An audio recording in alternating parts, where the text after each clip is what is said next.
The Cache Landrum UFO Incident, 1980. The Cache Landrum incident was an unidentified flying object sighting in the United States in 1980, which witnesses claim was responsible for causing health and property damage. Uncharacteristically for such UFO reports, this resulted in civil court proceedings, though the case ended in a dismissal. Pic related is a description of the UFO. I never hear anyone talking about this anymore, and years ago, it was a fairly common thread here on X. The reason I do not dismiss this one is due to the number of skeptics and even ufologists who came out to debunk it. On top of that, main witnesses and claimants of said lawsuits were hardcore Christians who thought it was originally the Second Coming. To their surprise, however, along with the other witnesses that night, they all suffered from nausea, vomiting, diarrhea, generalized weakness, burning eyes, and feeling as though they were suffering from sunburns. Over the next few days, one of the witnesses, Cash, said her symptoms worsened, with many large, painful blisters forming on her skin. When taken to a hospital emergency room on January 3rd, 1981, Clark writes, Cash could not walk and had lost large patches of skin and clumps of hair. She was released after 12 days, though her condition was not much better, and she later returned to the hospital for another 15 days. In a 1985 HBO documentary, UFOs, What's Going On, Cash's hair loss was shown in pictures, and she claimed doctors switched from treating her for burns to treating her for radiation sickness after realizing she had been exposed to radiation. Later, she was treated for cancer. She was not the only one to develop cancer after the event either. Could they have encountered some high-tech, secret government technology? I often believe most of the UFO reports are actually secret technology that they hide from us. This would also help explain the lack of publicity of this incident, eventual scrubbing, and of course, how their lawsuit was handled.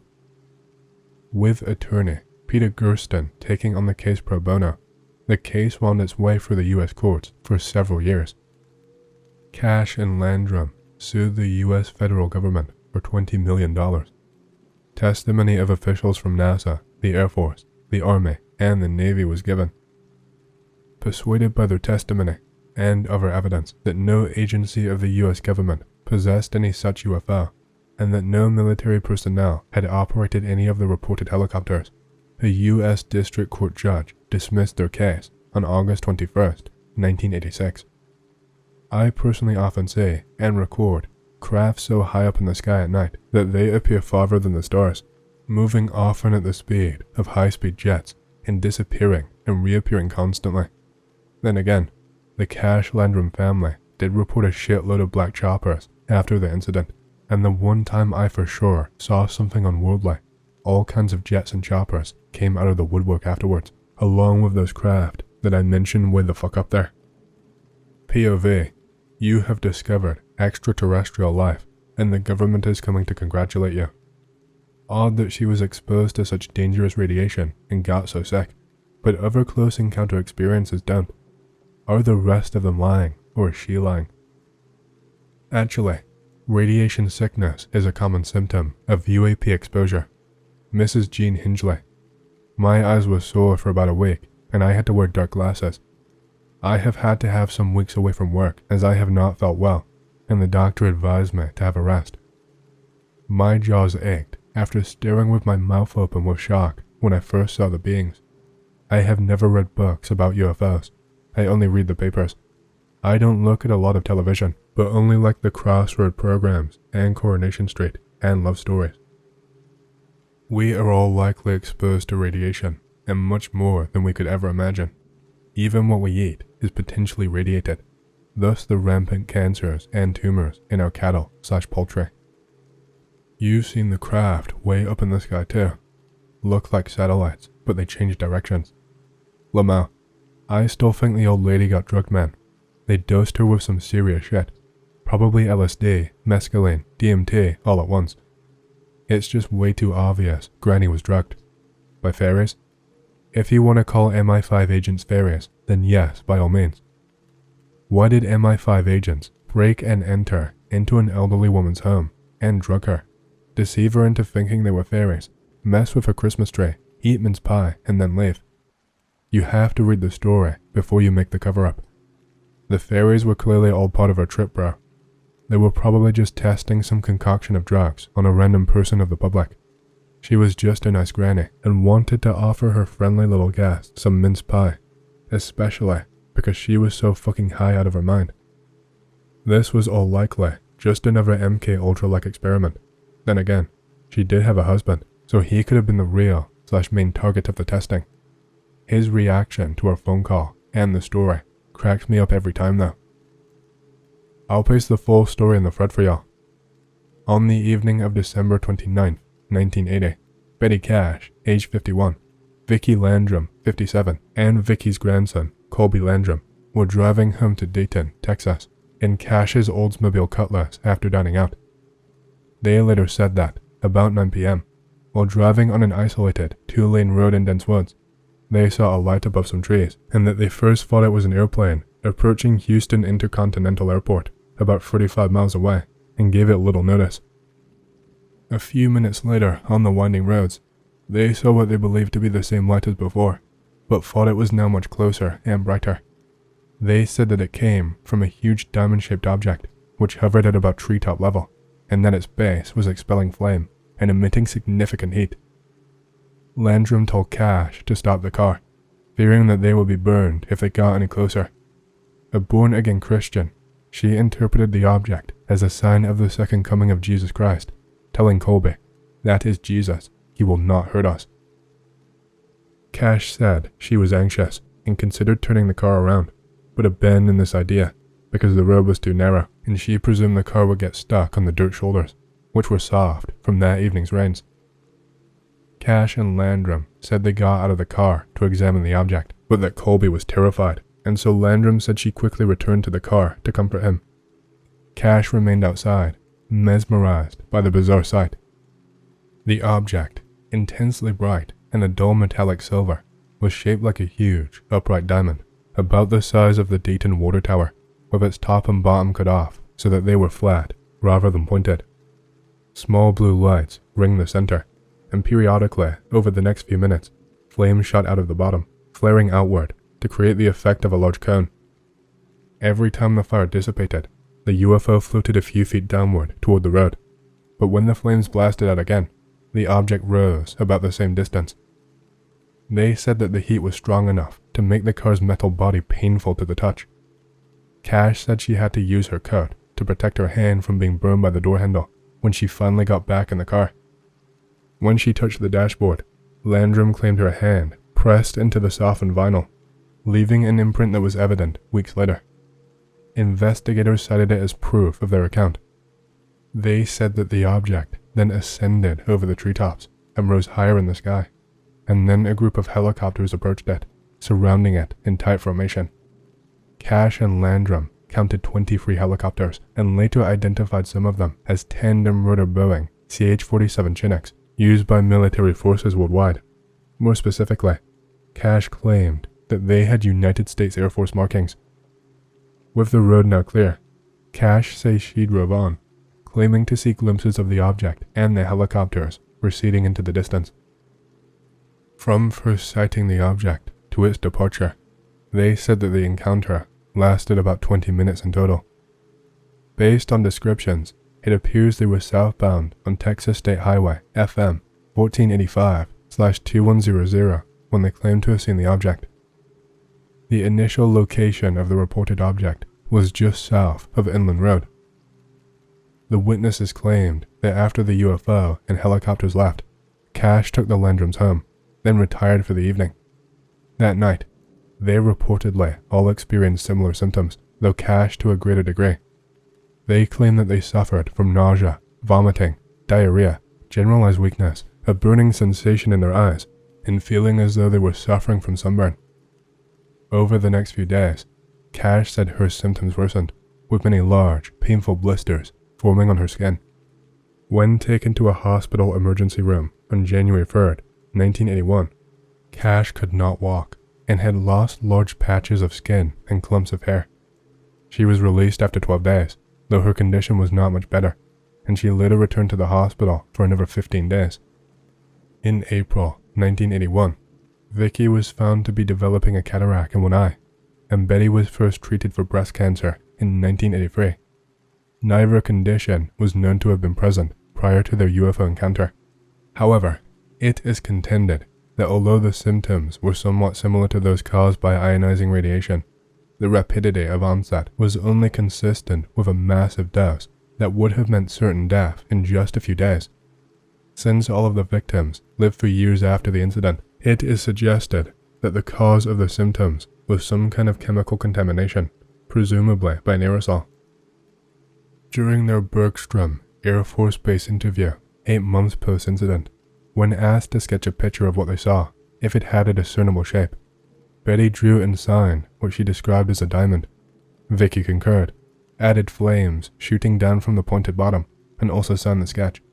However, in their first documented reports of the incident, recorded and then described by John Schuessler's wife, Kathy, a mere 34 days following their alleged close encounter, Betty Cash stated that she could not get up close enough and that the lights were too bright for her to discern the shape completely, and Vicky said that she also could not tell, adding that only her 7-year-old grandson Colby swore it looked like a big diamond. One day, in April 1981, a CH-47 helicopter flew into Dayton. As Colby watched, he became very upset. Landrum decided to take him to the spot where the helicopter had landed with the hope that it would seem less frightening on the ground. When they reached the landing zone, they found a lot of people there already and had to wait some time before they were allowed to go inside the helicopter and talk to the pilot. Landrum and another visitor both claimed that the pilot said he had been in the area before for the purpose of checking on UFO trouble near Huffman. When Landrum told the pilot how glad she was to see him, because she had been one of the people burned by the UFO, he refused to talk to them further and hustled them out of the aircraft. In May 1982, UFO investigators interviewed a Dayton police officer, patrolman Lamar Walker, and his wife Marie, who claimed to have seen approximately 12 Chinook-type helicopters the same night and near the same area in which the Cash Landrum event allegedly occurred. They did not report seeing a UFO or ever explain lights. Due to the Chinook helicopter's presence, the witnesses presumed that at least one branch of the United States Armed Forces witnessed the object, if they were not escorting or pursuing it. However, investigators could find no evidence linking the helicopters with any branch of the military. Got a creepy story. Not really Wendigo nope tier, but pretty spooky. I'm hoping someone can shed light on what happened. Never done one of these posts before, so sorry if it's shit tier. B16. Go to Germany, Munich to be precise, on a school trip to study the Nazis. We arrive and go to the center of Munich, where our hostel is. Dingy type place, but they did nice food. Me and 5 other friends are sharing a dorm. 3 bunk beds all on the edge of the room, with a table and chairs in the middle. The first night there, we head to a Hard Rock cafe and stroll around Munich, 40 of us, soaking up the new culture. We get back to our dorm room at about 8 p.m, and we make our beds and properly make ourselves at home.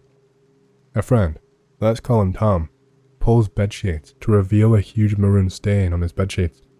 We all do the same. Again, massive odd stains on our bedsheets. Smells like metal. We all just think, lazy fucking cleaners, and make the beds. Go downstairs for supper. Tell other people what happened. We are not alone in our mysterious happenings. A dorm of 3 found some sharp arrowhead in their room. We all get the impression this place is kinda fucked up. Head back into dorm rooms for the night. Everyone showers and goes to bed. Tom, being a creep, starts making fucking weird noises and sneaking up on my other friend Sam in the night to make him scared. This goes on until 11 p.m. Was filming the reactions on my phone. After about an hour, nobody can sleep, so we all agree to open the windows and let some air in. Things start to go weird. We all slowly fall asleep. However, every time I close my eyes, I get these weird fucking hallucination type things, like when you press your thumbs gently against your eye, except I was not pressing my eyes, and I had taken my contacts out, and I could not feel anything on my eyes. Because Tom is a clumsy fuck, Instead of unpacking his clothes and stuff from his bag like the rest of us, he just has all of his shit all over the dorm floor. This meant that if anyone got up in the middle of the night, I would be woken up by the sound of someone kicking deodorant cans across the floor. I finally get to sleep, whilst being woken up by another friend, Lewis, who for some reason went for a piss like 5 times in that night. Wake up next day. It's Lewis's birthday, so we all say happy birthday and all that stuff. Go downstairs with dorm and have breakfast. Lewis was super organized. Because of him, we were always the first to breakfast and got all the good shit. This is important later. Talk about Lewis going for a piss in the middle of the night so many times. Other friend, Sam, then starts jokingly accusing him of being a pervert because he was feeling his legs in the middle of the night. Tom seriously denies accusation. You know it's serious when Tom is serious. Guy is such a character. We then blame Will, whose bed is end to end with Sam's, and accuse him of reaching over with his legs. Will again completely denies it. If it was them, they would have owned up to it. We all kinda get a hint of nope, but then Sam notices something. If Tom and Will did do it, we would have heard it, and we'd have been woken up by the sound of clanging metal and crunching crisp packets. Nope intensifies. We just brush it off and say that Sam was dreaming it. Day is pretty cool. Go to Dachau concentration camp in mass graves, tour around Munich, witness a communist protest, etc. A full day gone by, and my dorm are all knackered. We all agree to stay up late at night and just talk about random shit. Get to dorm room. Weirdly enough, all of Tom's shit is neat and tidied up on a table next to his bunk bed. Considering last night's events, we all nope that something came in and did the work for us. People then start saying Lewis was fed up and did it when we were still downstairs in the arcade. Organized guy, like I said. What's more, those stains had gone from our bedsheets. Just realized it was probably cleaners that came and did it. Whatever. Fast forward 5 hours to about 3 AM. Everyone but friend, Jack, is awake. Jack literally fell asleep in the middle of a conversation, the rude bastard. We all then noticed that the light, which was turned off, was ominously glowing a faint green. We are all in a happy mood, so we just dismiss it as radioactive waste or some shit, then realize past events in the dorm, and everybody gets nervous. All eventually fall asleep around 4 AM, forget most of what happened. Day 3. Lewis wakes us all up at 6 AM. 2 hours of sleep. Yay. Lewis apologizes to us and says, lights have broken. Did someone notice it break when they went to the toilet? Nope. Web him. Our funny as fuck friend Tom is now in an active state of nope right now. Wake up. Get breakfast. Learn that night that an entire dorm had fallen ill and were actively vomiting their guts up last night. Creeps.jpg. See friend Tommy. He came from that dorm. Was literally sheet white. It was scary. 2-hour coach journey to Nuremberg to see famous Nazi rally grounds. Absolutely pumped. Have amazing day. See Nazi rally grounds as well as go to see the courtroom where the Nuremberg trials were held. On my back, Jack fell asleep in the couch, so we just had to tickle him. Jack's an army cadet and scout, so he could literally sleep through an air raid. He jostles around, mumbling things, and at one point lets out a deep, monotone stop all of a sudden. Everyone close to Jack on the couch hears this and are spooked. Even the teachers are creeped. We stop. Get to petrol station. Most people disembark to go to the toilets. Jack wakes up and says he had a terrifying dream. Too spooky for me. Show him video of him jostling around like a moron. Anyways, we get back to the hotel, only to notice that our dorm room was completely wrecked the fuck up. The place looked like it had been in an earthquake. Literally, the beds were all out of place, and all of our clothes were out of the wardrobes. The D&D game we were playing on the table was now all over the floor, and the papers in tatters. Bed sheets are covered in that mysterious maroon liquid again. The room stinks of metal. Everyone decides, fuck this, and moves what clean bed sheets we found, and our clothes to our friend's dorm, the one that found the weird arrowhead. We stay up until around 11, with 3 different dorm groups crammed into one room, talking about random shit all night. Fun times. We all sleep on the floor, whilst the other three sleep on their beds, ungrateful sods. We all have a good sleep, until we are woken up twice in the night. First was when we heard a crazy loud banging from upstairs. Happens like fud fud fud, fud fud fud, fud fud fud. Me and some of our friends get up, and something possessed us, not literally, to go and see what it was. We go upstairs to find an old man with cataracts in his eyes shout at us in German. Apologize in what little German I know, and go back downstairs. Get to sleep. Later on that night, me and some others are waken up by the most demonic screaming from outside on the streets. When I heard it, my blood ran dead cold. Others are noping too. Look outside. Nothing but a tram passing by. Pretty fucking scared. Shiver myself to sleep. I know, I'm a complete pussy. Day 4. Everyone wakes up and goes to pack their bags. Go into the haunted dorm room. Everything is cleaned again.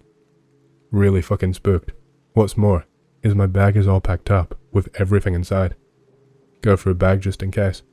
Yep, every single thing is in there. Unpack last set of clean clothes, get a shower, and get changed and head off. Bid farewell to the god-forsaken place. Either I met a very dedicated cleaner, or something/someone was fucking with us. True story. Be me in grade 8, new school halfway through the year. Trying to make friends, going fine. Meet this skinny kid with glasses. He's friendly. I chat to him a bit. Don't talk to Skinny much, but start seeing him around all the time. Ignored at first, but Skinny starts joining our group during recess. Do my best to ignore it and continue making friends. Fast forward, I start to notice something strange. Whenever I walk from one group of friends to another, Skinny follows me. At first, I think I'm imagining this. I've never spoken more than 3 sentences to him. Decide to test it out. Tell my friends to walk back and forth between groups of my friends. Somehow, Skinny is always there, peering at me with his shiny glasses. One day, decide enough is enough. I'm going to confront him. Skinny, I don't know why you keep following me around, but it's got to stop. What do you mean, Anon? We're friends. I can scarcely believe my ears. No, we're not. He looks very hurt and walks away. I think that's the end of that, and move on. Soon after this, I hear something strange. Skinny has moved into the school hostel, where I stay. Go to bed, thinking to myself, that's okay. I don't need to be friends with everyone here. Next morning, walk down to breakfast. See shiny pair of glasses blinking from my table. Skinny. Decide I will have to make peace with it, but still refuse to talk to him. Monday, after a weekend at home, walk into my hostel room, spot something strange. There is a piece of blue paper next to my bed, the back of my homework torn off, and on it scribbled a letter from Skinny. Calls me his friend, asks why I don't like him, says he hopes this can change, and some other things I can't remember. This is getting weird, I tell my friends. We laugh it off, but whenever I see him, I ignore him completely, and never mention the letter. Fast forward, metric, last year in school. One day, I'm wearing my favorite pair of pants, a colorfully patched hippie pants. After dinner, I'm standing in the eating hall, talking to some friends. Skinny walks up. Anon, where did you get those pants? My mind races. If I tell him where, it will be only 3 days, and he will have exactly the same. Decide to make it obvious I don't want to tell him. From a shop. He gives me a strange look and walks away. Next day, tell friends at school about my close call. After school, go to my hostel room. Wait, what? Spread out on my neatly made bed, lay my hippie pants, carefully laid out, like someone specifically put it there. I did not put it there. Last night I threw it in my basket with all of my other dirty clothes. Think no, this has to be a mistake. Ask cleaning ladies if they put it there. No, nobody was in my room all day. Ask friend who stays in room next to me. Nope, he got there the same time as I. He did not see anything either. I'm afraid to touch the pants. Never find out who spread out my pants like that. Many other weird things happened. Skinny once wrote a letter to a girl I had just broken up with, asking her out. He drew a picture of himself on a photo of me and my friends and posted it on his profile. Every time I bought a new can of cereal for breakfast, he would have the same the following week. Last time I saw him was before lockdown, when he walked up some stairs at the same university as I. This is my first green text. What's your stalker story? Be 13 or 14-ish. Spend a week every summer at cousin's place, playing video games, goofing off outside, etc. Cousin lives in suburb, developed but still nearish to nature. One night, after dinner, but not super late, like 8 or 9 p.m. In front room of his house, building shit with Legos. Doorbell rings. Aunt answers front door. Front hall, if you can call it that, enters right into the front room. No extra doorways or anything, so we see everything. Blonde girl, petite, probably about late teens, early 20s. Pretty cute, I guess. I was too young to have defined tastes. Speaks in thick accent, Russian or Polish or something of the same. Not exactly common in this particular area. She is a foreign exchange student or something like that. Selling encyclopedias to make money. Would like to come in to sign Aunt up for a sale. Aunt tells her they are not interested. Girl also says she is looking for a place to stay in lieu of the hostel. We're in America, and I don't think hostels are even a thing here. Maybe she meant dorm? Aunt says something to the effect of, absolutely not. Sorry, but you have to go. Girl does not push the issue, thanks my aunt for her time, and apologizes for the trouble and leaves. We talk about how weird she was and have a laugh. Later on, hear howling and barking. Area is known for coyotes, so this is not odd. I make the joke that it must be a full moon, and that weird girl was a werewolf. It actually is a full moon. Uncle says those are not coyotes howling, but either wolves or dogs. We have a it's fun to be scared kind of freak out. TLDR, Slavic werewolf girl wanted to sell my aunt encyclopedias.